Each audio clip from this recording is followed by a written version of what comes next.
Oke, baik. Assalamualaikum warahmatullahi wabarakatuh. Nama saya Alfiansa. Saya mahasiswa Unpam, jurusan manajemen.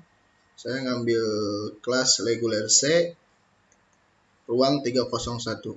Nah, di sini saya akan menjelaskan atau mempresentasikan tentang tantangan kewirausahaan dalam konteks global. Jadi, yang pertama itu ada pengertian kewirausahaan. Pengertian kewirausahaan yaitu kewirausahaan adalah kemampuan untuk berdiri sendiri, berdaulat, merdeka lahir dan batin, sumber peningkatan kepribadian suatu proses di mana orang mengejar peluang. Merupakan sifat mental dan sifat jiwa yang selalu aktif dituntut untuk mampu mengelola, menguasai, mengetahui, dan berpengalaman untuk memacu kreativitas. Terus di sini ada beberapa profil wirausaha.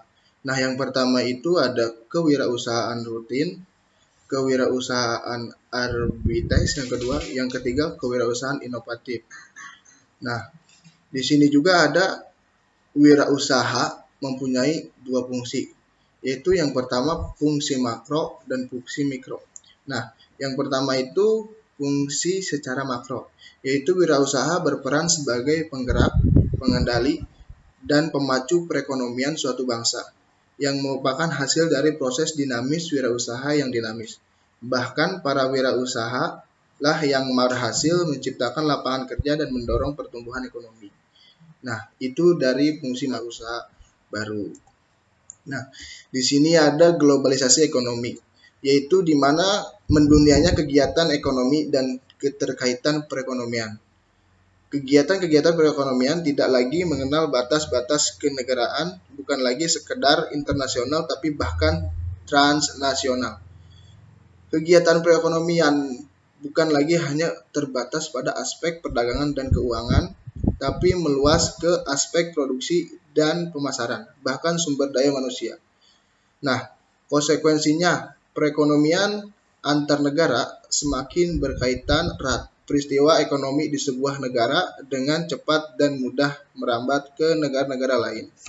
Oke, tadi ada globalisasi ekonomi. Nah, sekarang globalisasinya yaitu di satu menggiring perusahaan raksasa yang semula multinasional menjadi transnasional. Mereka beroperasi menembus batas-batas negara, bahkan memudarkannya.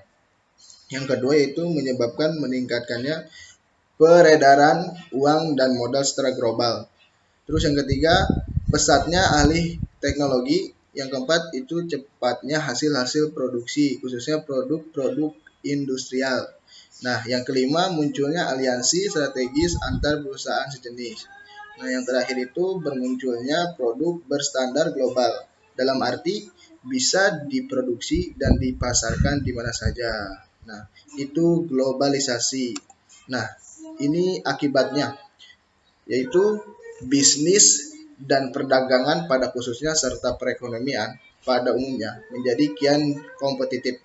Nah, terus keunggulan bisnis dan perekonomian bukan lagi kalah usaha, tetapi memburu economies of scope, yaitu merebut pangsa pasar seluas-luasnya berdasarkan pertimbangan cakup area. Nah, yang terakhir itu interdependensi. Kesaling tergantungan perekonomian antar negara semakin erat. Eratan interdependensi bukan berlangsungan antar negara maju tetapi juga antar negara berkembang dan negara maju. Nah, itu salah satu atau beberapa akibatnya. Nah, di sini ada juga pemasaran global mengandung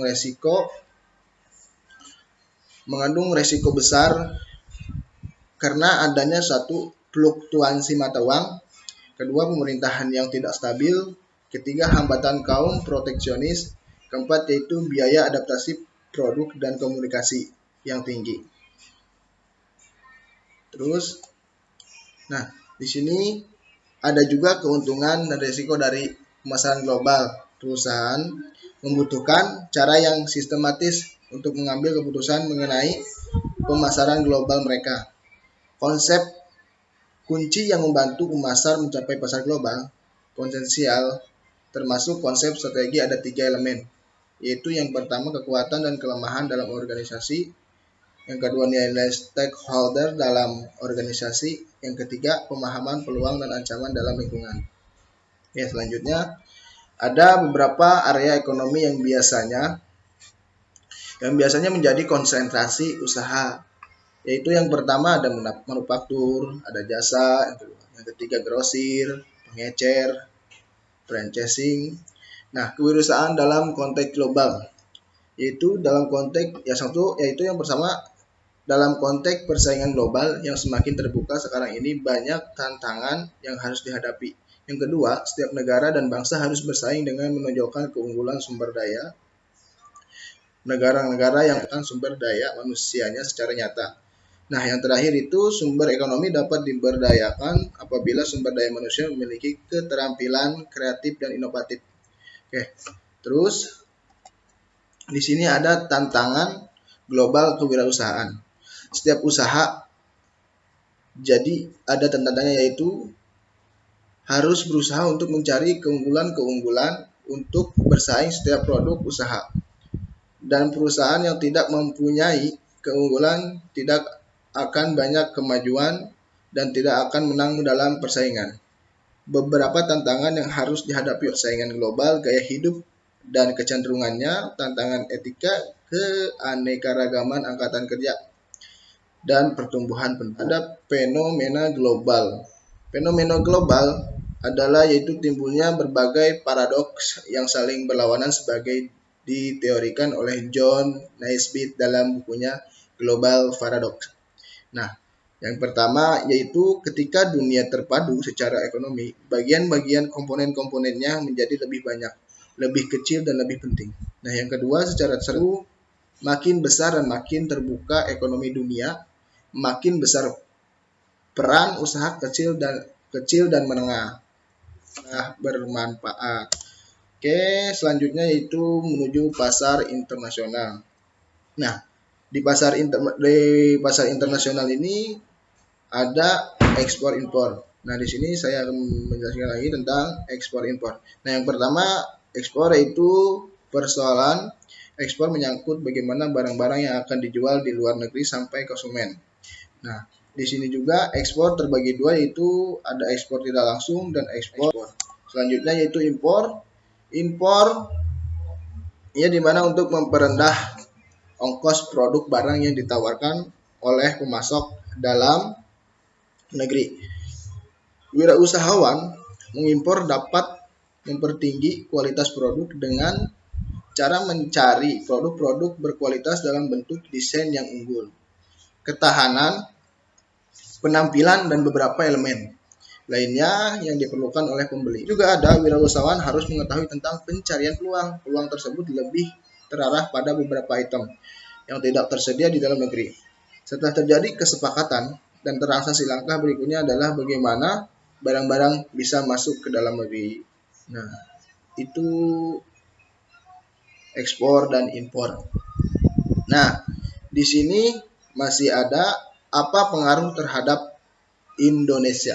Apa sih pengaruhnya terhadap Indonesia? Nah, Indonesia sebagai negara dengan perekonomian terbuka dan melaksanakan pembangunan negara mengandalkan ekspor harus pandai bekerja sama dengan bangsa-bangsa lain, tetapi juga harus dapat mengembangkan daya saing yang memadai menghadapi bangsa-bangsa tersebut, yaitu dengan produk-produk negara lain. Nah, yang ketiga, tidak menimbulkan ekonomi biaya tinggi.